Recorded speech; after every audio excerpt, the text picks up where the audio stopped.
Okay. In 2018. Well, Libya is not a country. I mean, it's a country, but there's no state. It's anarchy.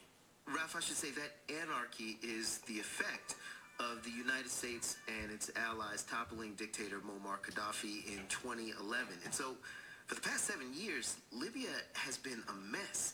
And this is the country that migrants are crossing through to get to Europe? Yeah, and you have to understand that's because the routes going through Europe are closing one after the other. They can hardly come through Turkey, they can hardly come through Morocco, because EU has struck deals and paid billions of dollars to build up border security in those countries. So today, the only way for migrants is to go through Libya. And it's the most dangerous route. If Libya is that dangerous, and it's the main migration route, how is Europe handling that? Europe wants the migrants to stay in Libya. So what does Europe do? Europe finances Libyan coast guards, train them to make them arrest more and more people and stop them from crossing the Mediterranean Sea. And it's working. Last year they picked up 20,000 migrants. But controlling what the Libyan Coast Guard does is not that simple. That's according to Jalel Ashawi, a political scientist who studies Libya at the University of Paris. Every group is both good and bad. Everybody has some extracurricular activities on the side, including fuel smuggling, drug trafficking, and human smuggling. Harshawi says in Libya, a badge and a uniform does not mean someone can be trusted. And Italy knows it. Every time Italy funds and bolsters a coast guard, they will do whatever they need to do on the side. And the hope here is that the percentage of that activity is kind of decent. So if they do just 20% of the bad things and 80% of the useful things, Italy considers itself very happy. Ralph, I know you've interviewed an official from the European Commission and reported in Italy about these policies. And we're going to get to the Europe side in a minute, but I want to go deeper on Libya now. Why do people keep falling into this trap? I mean, haven't they heard by now what's happening in Libya? Well, you have a lot of young people from West Africa, Sub-Saharan Africa, who do not have job opportunities in their country, who do not have the opportunity to study, and they want to do something with their life. And doing something with your life is sometimes traveling. It's almost like a Jack Kerouac story, you know? One of them told me, I want to catch life. I want to catch my life. I want to find my life. So they're leaving with a sense of hope. Exactly. And I actually met a guy like this in Catania, Italy. He was picked up by a different rescue ship back in 2016. Now, first of all, I would like you to introduce yourself. Well, I'm Osaze Sunday. I'm from Nigeria. Osaze is in his 20s. He's from Edo State, from Benin City. I'm an artist. I deal on music. I produce. So you were a producer, music producer? Yeah, I was a producer and I was also a singer. I was living well. I was earning good money from my entertainment industry. You know, I did several videos like that of Black IQ.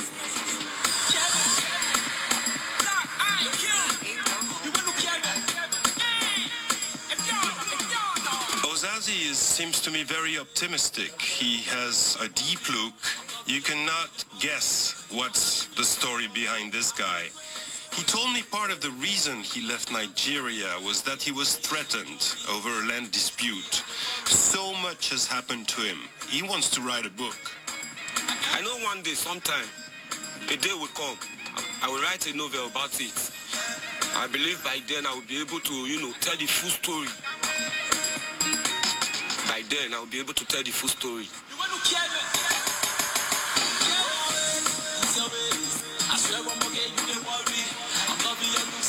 Did you know what you were going to live in Libya before leaving? No. I never knew where I was. In fact, I never knew where I was heading to. When you left Nigeria, did you know about the kidnapping and torture in Libya? No. Before I left Nigeria, my friend who talked me into the journey, she told me pleasant things, gave me good news. Yeah, this friend told him that life in Europe would be all about hotels, I was told, oh, you are going to be sleeping from hotel to hotel. girls, No. fun. You are going to be seeing different girls of different kind, you know. You are going to be eating different kind of food. Good, nice stories. Okay, so explain to me his route. How did he get from Nigeria to Europe? Well, the majority of people who are leaving West Africa are going to Agadez in Niger to cross the Sahara Desert, and that was the case of Ozazi. In Agadez, smugglers have storefronts, with the prices, the quality of service. It's not hidden at all.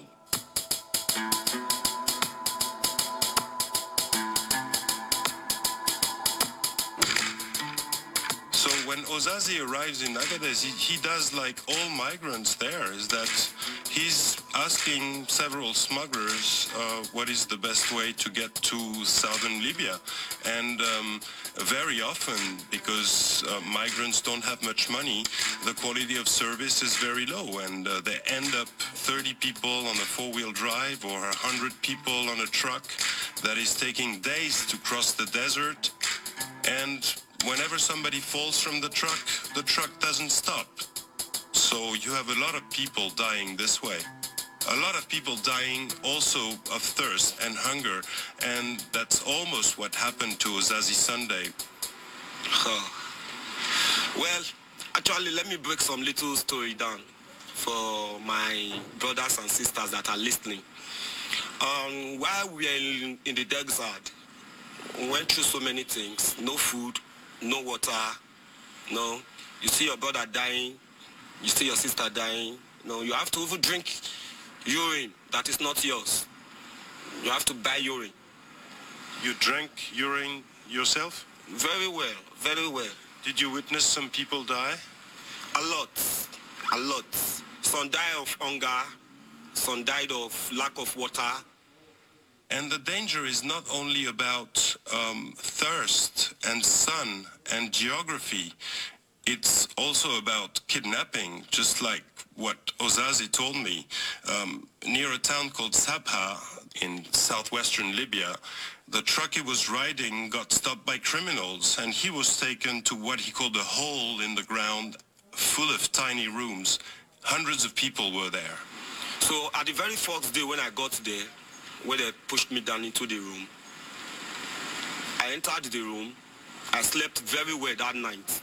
What happened to him is what is happening to many migrants, not to say the majority of migrants. So daybreak of it, I was waked with an electric shock. He was tortured. Woken up by an electric shock. When I say tortured, I'm talking about beatings, electrocution. I'm sorry to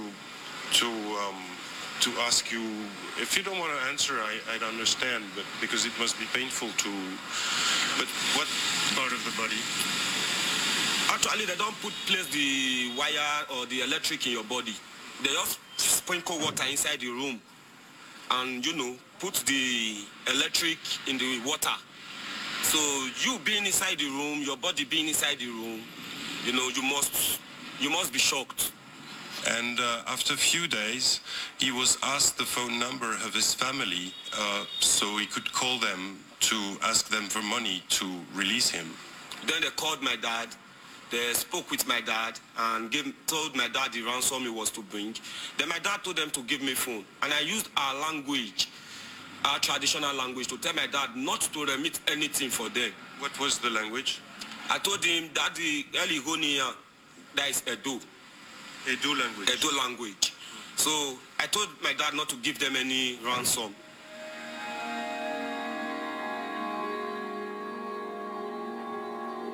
So they tortured Ozaze, and then he calls his dad, and Ozaze tells him not to pay?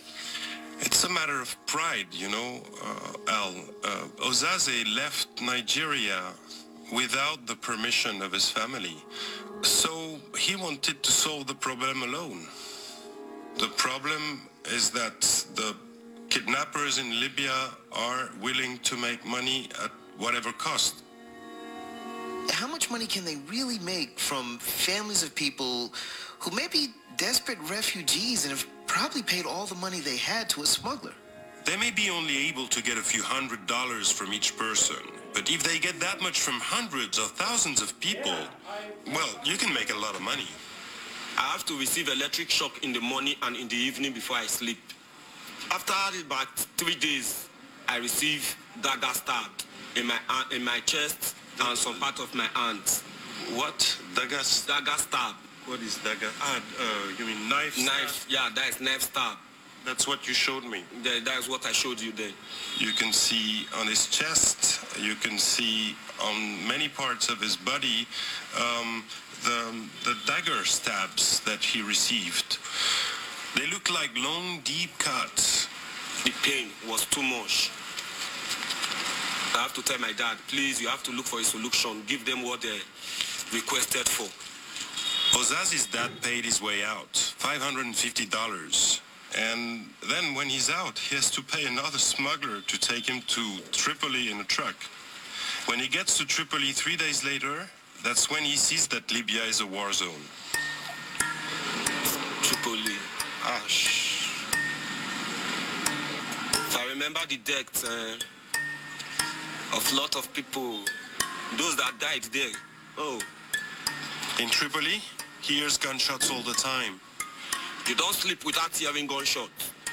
He cannot stay in this place where civil war is raging. So I have no choice. I have to go straight to the seaside, look for a way of getting down to Europe. Ozazi needs some money to actually cross the sea to go to Europe, so he's trying to work. He thinks he has found a construction job, but then he ends up getting kidnapped again and threatened with torture a second time. And along the way, one man actually sold him to another. So instead of being paid for his work, he's threatened with torture and sold? I mean, how does anyone actually get out of Libya? Many do not, Al. Doctors Without Borders told me that they estimate 1 in 10 migrants who enter Libya will die there. 1 in 10 will die in Libya. I mean, that is a huge number. Yeah, and right now there are anywhere between 400,000 and 700,000 migrants in Libya. Many of them will stay and work and make their lives there, as has always been the case. Then there are people like Ozazi who are trapped and desperate to leave. He has no money to pay a smuggler. He has no idea how he's going to escape. But then one night, he hears a commotion on the beach nearby where he's staying. That fateful night, I saw people running into the sea, running into the sea. I said, where are these people going to? Let me go and, also see what is making these people to run, what is getting these people excited. So when I got there, I saw a boat. Wow. It was at that first time that I knew this is the way to Europe. This is how people go to Europe. And a week later, Ozazi saw another rubber boat was loading. He ran over, mixed in with the crowd of people, and snuck aboard. And finally, he could see a bit of light at the end of the tunnel. So you managed to get on the boat without paying, without nothing? Exactly. It was the grace of God. It was the grace of God.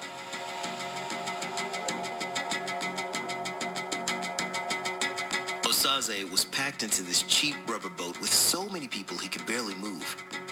The smugglers launched him out into the Mediterranean, pointed towards Italy.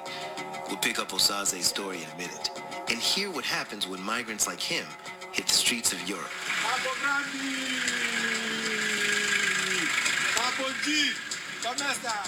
That's ahead on Reveal.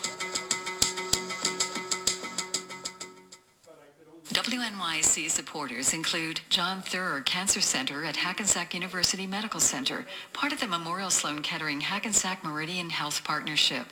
John Theurer Cancer Center is pioneering the possible. More at jtcancercenter.org. WNYC listeners really listen and respond. They call in, post comments, and support the businesses they learn about on our air. Find out how to become a WNYC corporate sponsor at wnyc.org/sponsor. From the Center for Investigative Reporting and PRX, this is Reveal. I'm Al Letson. Today, We're revisiting a story we first aired in May. We're picking it up as a young Nigerian music producer, Osaze Sunday, has just snuck on board a small rubber boat on the coast of Libya.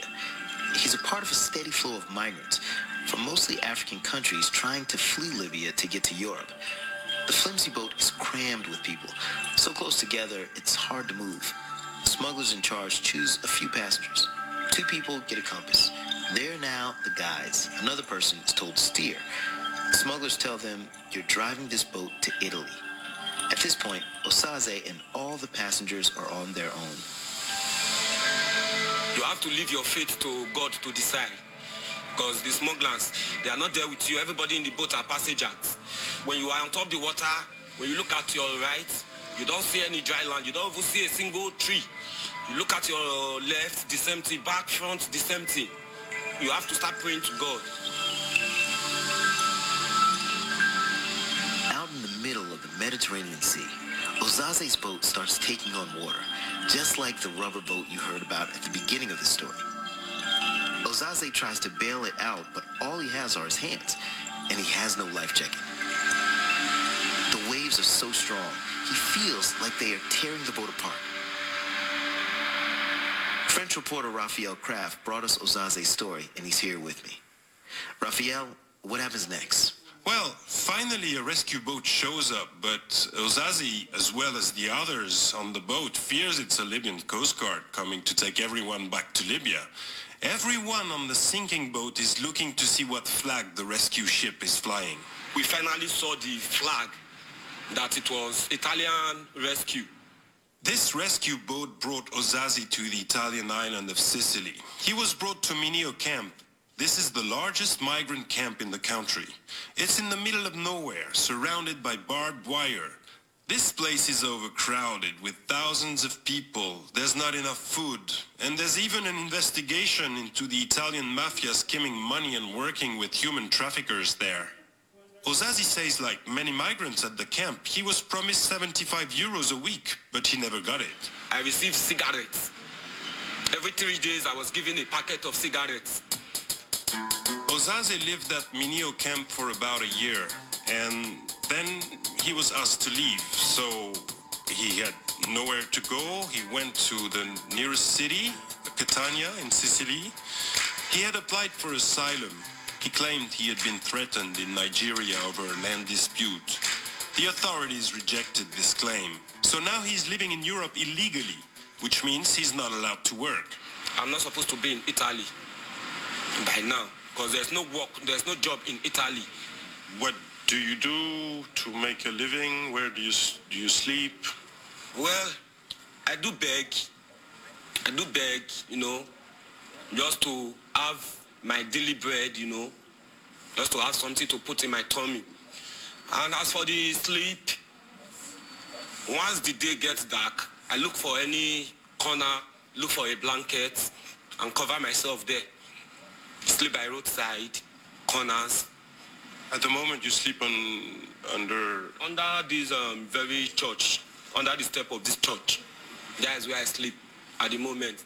He's been sleeping here for months, and to make a bit of money, he washes windshields, but he can only make $7 or $8 a day. The good day, he would get 20 to 25. So Osaze, a music producer, survives the Sahara Desert and torture in Libya and a rubber boat crossing the Mediterranean. Now he's sleeping outside of a church in Italy, and he hasn't found a way to settle there. So what? Turn off this. Oh, I see. Those little pop-up things.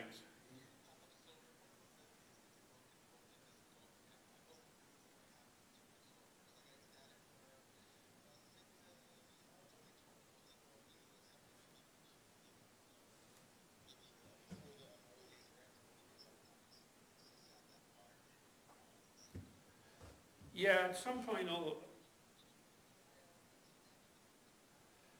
I couldn't hear the hum, so but I left it in. There's quite a bit of hiss, but I don't know if that's just from the room.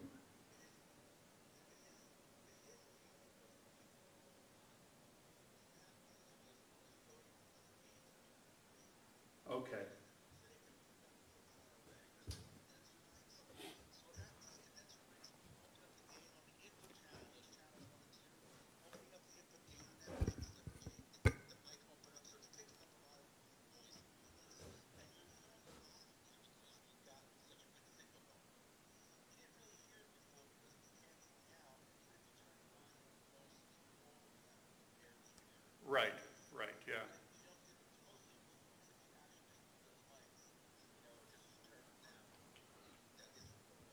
Well,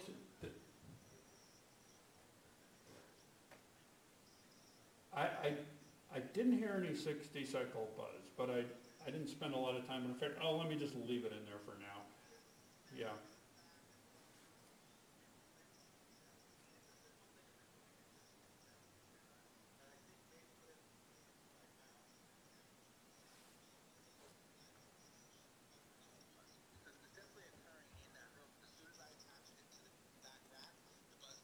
Oh, I see. Okay, yeah.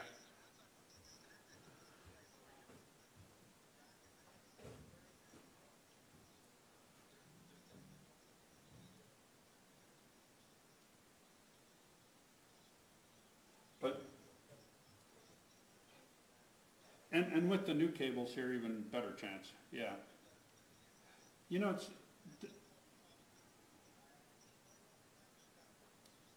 that's what I figured. But this afternoon, if it ain't broke, don't fix it, right? This afternoon, like the choir was practicing here, and they were not up on the stage, they were just down, and I was out in the foyer there with my laptop. I could hear them pretty well, actually. So that's picking up from the podium microphones. So that was, and that was on the stream, so that was pretty good, I thought.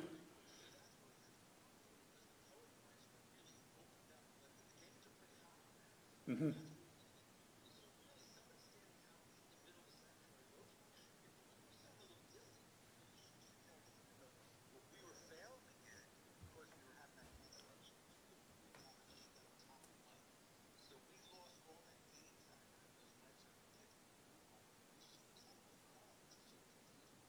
Yeah.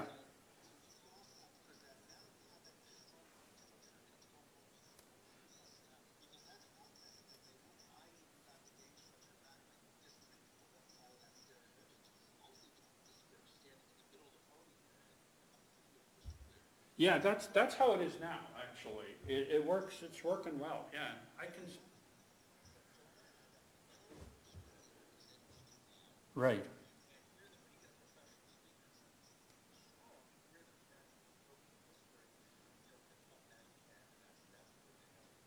Yeah, I think we're all in good shape here now. Like I said, the cable should come tomorrow. I'll put those in and just make sure that's all good. But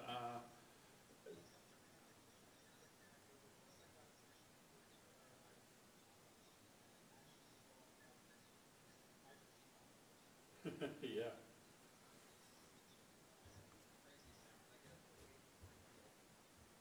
yeah. So are you doing the stuff over at the high school then this year too, or? Okay. Like,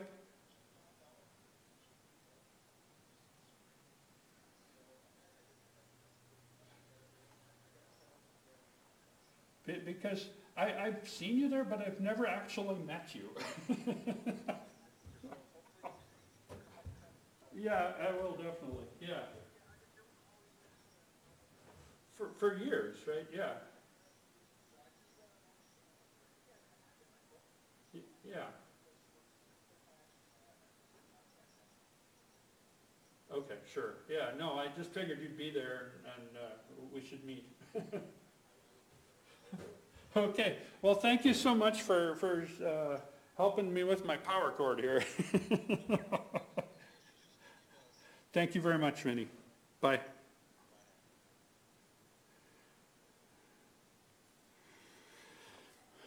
Hello? Hello? Good.